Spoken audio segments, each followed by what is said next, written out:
Chapter 46. Sandy and Chris walked along the trail in silence, following Sandy's flashlight. Chris asked what was up, but Sandy told him to wait and follow. Once they were sufficiently away from the campsite, Sandy shined his flashlight on a sturdy outcropping of moss. He asked Chris to take a seat.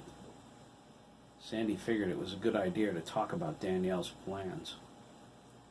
Sandy said, "So Danielle thinks you and I have something going on." Chris replied, "We don't, though." "I know, but that's what she said," Sandy replied. "She promised to tell the whole town, too." "Oh, great," Chris angrily thought. "Is this how it's going to be? How long before the world thinks I have the hots for all my friends? I finally come out, and the ones who aren't gay carry the burden? This sucks." "Look, Sandy," Chris said. "I'm sorry?" Sandy asked. "Don't be. I don't care if you're gay, and I don't care what Danielle says either. I've been thinking about it. I think I have the perfect solution." "What's that?" Chris asked, hoping it was a good one. Sandy doesn't deserve his reputation tarnished because of me. "Danielle thinks we've got the hots for each other?" Sandy asked, grinning. "Let's tell everyone we do." "What?" Chris asked. "Seriously," Sandy nodded, adjusting his glasses. "What do I care what people think? Gay, straight, what's the difference? Besides, Danielle will go nuts. I can't think of a better way to get back at her for the way she's trying to hurt us." "You're crazy!" Chris exclaimed. "Yeah," Sandy said. "Wait until the rumor gets to my mom. That's going to be hilarious." In the bushes 5 feet away, Ian's stomach lurched, and he almost vomited. His brother and Chris were laughing in the light of Sandy's flashlight as Ian angrily backed away. He slipped up the trail, tears filling his eyes. "I knew it," Ian thought. "I knew something messed up was going on." Ian ran, trying not to scream. He stopped suddenly, bent over forward, and puked. His stomach contents blasted out of his mouth onto his sneakers, soaking his socks. The scent hit his nostrils, and he vomited again. Bile came out of his nose, burning his sinuses as he threw up again, then a 4th time. "That's it," Ian thought. "I'm going home. I don't care if I get caught drunk. I don't care if everyone else gets caught either. I don't care about anything anymore." He trudged into the woods away from the trail, heading north. The stars in the clear night sky were the only source of light, but drunk or not, Ian grew up in these woods. He wasn't worried about getting lost.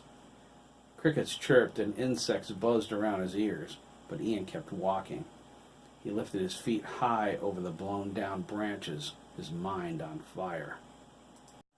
"It's bad enough Dougan came tonight," Ian thought. "Jeremy had to go and make it worse by picking a fight with me. Then Chris tells everybody he's gay and nobody cares.